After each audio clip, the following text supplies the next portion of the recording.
Hello and welcome to ControllersTech. In today's video, we will learn how to blink your first LED on an STM32 development board. We will go through the complete process of creating a new project using STM32CubeMX, configuring the system clock for different STM32 development boards, and setting a GPIO pin as output, so that we can control the LED connected to the board. Finally, we will write the required code in STM32CubeIDE to blink the LED according to our desired timing. So let's begin by opening STM32CubeMX.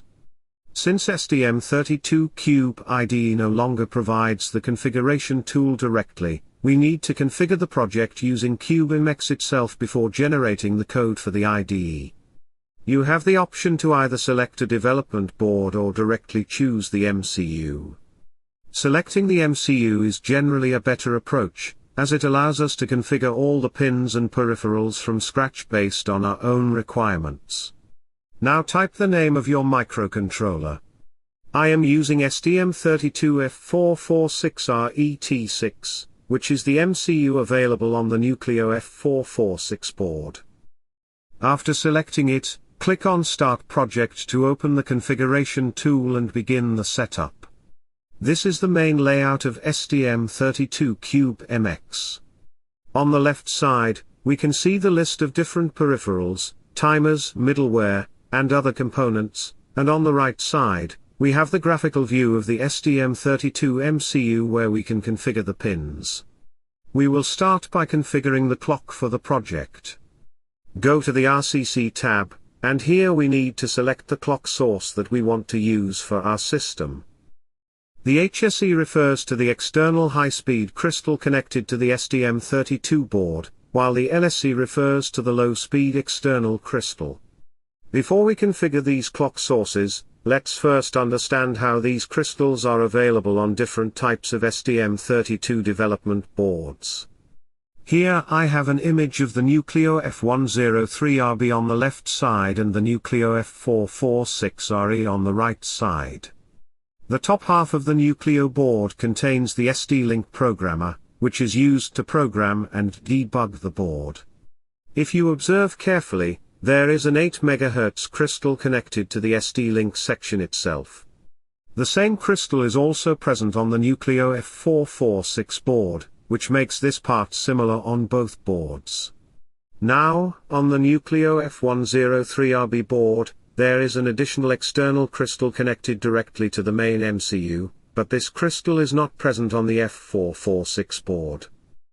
Apart from the main crystal, there is also a low-speed external crystal, usually of 32 kHz, which is used to clock the RTC peripheral of the MCU.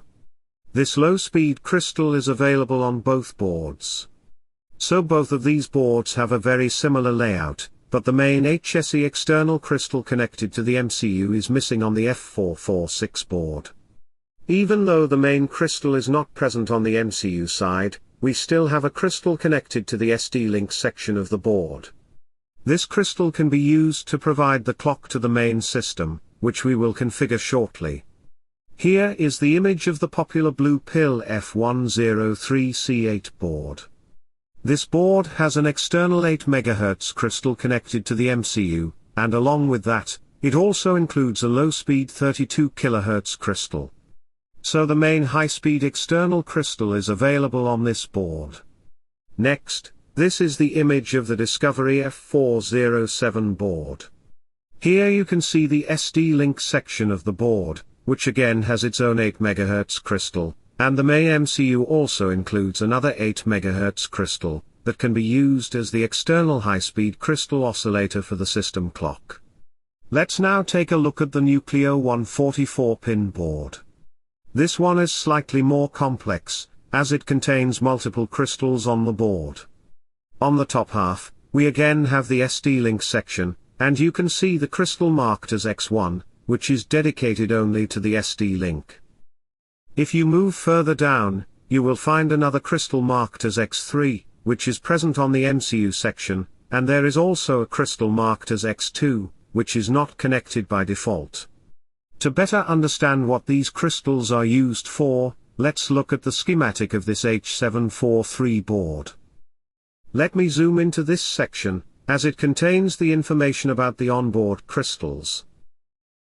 Here you can see that X3 is a 32 kHz crystal, which can be used for clocking the RTC or other timekeeping peripherals. X2, on the other hand, is not connected by default, but the board provides space to connect a 25 MHz crystal if required. Now let's take a look at X1. Scroll down in the schematic and you should be able to find X1, which is the crystal used by the ST-Link section, and this one is also a 25 MHz crystal. So now we have seen how the crystals are arranged on different STM32 development boards. Here is the schematic of the F446RE board. If you open the ST-Link section in this schematic, you can see that there is an 8 MHz crystal connected to the ST-Link of the Nucleo F446. If your board does have an external crystal connected directly to the MCU, then you can select HSE as crystal or ceramic resonator. But as we saw earlier in the case of the F446, the main crystal is not available on the MCU side. However, since we can still use the oscillator from the ST-Link section, we will select the bypass clock source option. In bypass mode, the MCU does not drive an external crystal. Instead, it directly uses the clock signal supplied from the ST-Link section of the board. Now this is the main clock configuration tree, and we will begin configuring it from the left side. First, select the high-speed external clock as the clock source. Next, enter the frequency of the crystal, which is 8 MHz in our case. Then choose the PLL clock as the system clock source, and finally enter the desired system clock frequency. In this case, I want the system to run at the maximum frequency of 180 MHz, so enter this value and press enter. Once you do this, CubeMX will automatically generate the required configuration to provide the system with the selected clock speed. There are several other clock settings available here, which we will explore later as we move forward in this series. Now let's go back to the Pinout and Configuration tab. Now go to SysDebug, and enable Serial Wire Debug. This will configure the microcontroller to use the SWD interface for programming and debugging, allowing you to flash the code and monitor the program during execution. Since the clock has been configured, the next step is to set up the pin. The Nucleo F446 board includes one onboard LED, and we can refer to the schematic to identify the pin it is connected to. As you can see, a green LED is connected to pin PA5 of the board, and the other end of the LED is connected to ground. So we can use pin PA5 to control this LED. Let's go back to CubeMX and configure this pin as an output. Since the LED is an output device, it must be controlled using a GPIO pin configured in output mode. This is all the configuration that we need for now. Now let's move to the Project Manager tab. Provide a suitable name for the project and make sure that the project folder location is correct. After that, go to the IDE selection and choose STM32CubeIDE. Once everything is set, click on Generate Code to create the project. After the project is generated, you can directly open it by clicking on Open Project, but this option works only on Windows systems. If you are using Linux or Mac, you will need to manually import the project from STM32CubeIDE. This is the generated project structure. Here we have the core folder as the main directory, and inside it, there is the source folder which contains all the source files, and the include folder which contains all the header files. In most STM32 projects, we will mainly work with these two folders.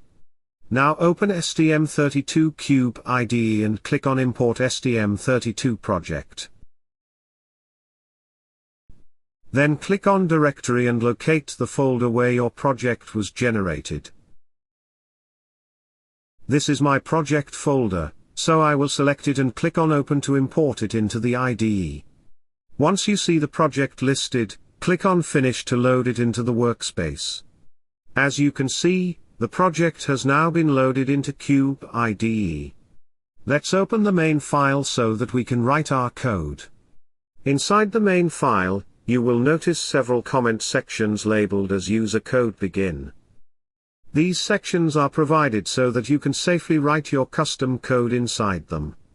For example, if you want to include an external library file, you can add it inside the User Code Begin Includes section.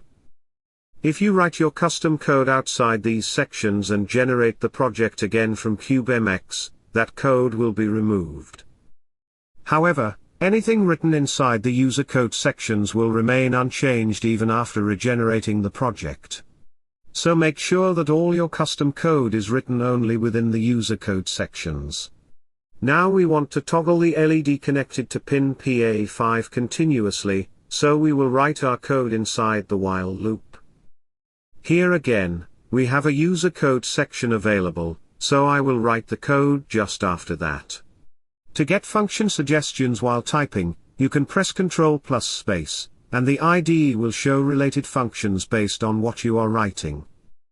For example, here we can use the toggle pin function to change the LED state after a certain delay.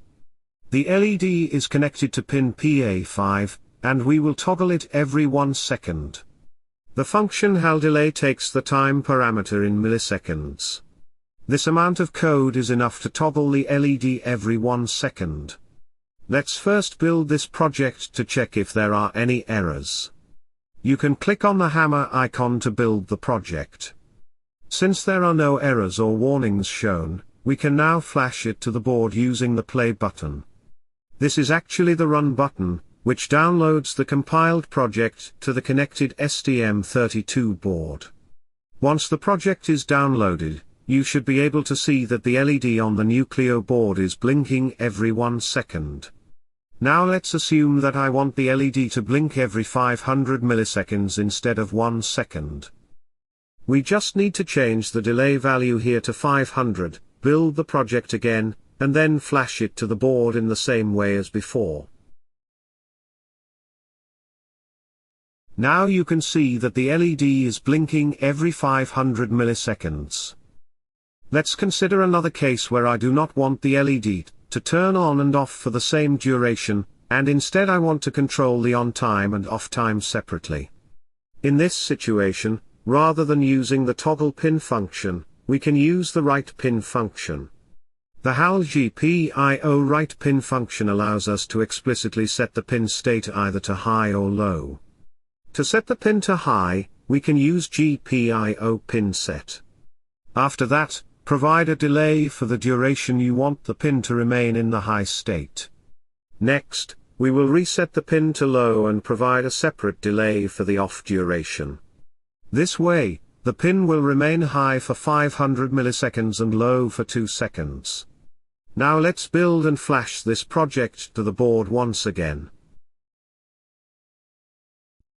As you can see, the LED now turns on for 500 milliseconds and stays off for 2 seconds. This allows us to control the individual on and off durations independently. So this is how you can create a project in STM32CubeIDE and flash it to your STM32 development board.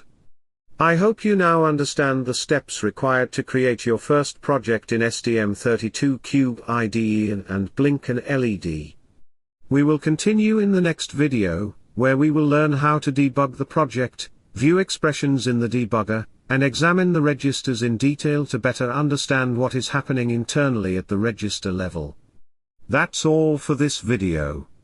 Feel free to leave a comment if you have any questions. Keep watching, and have a great day ahead.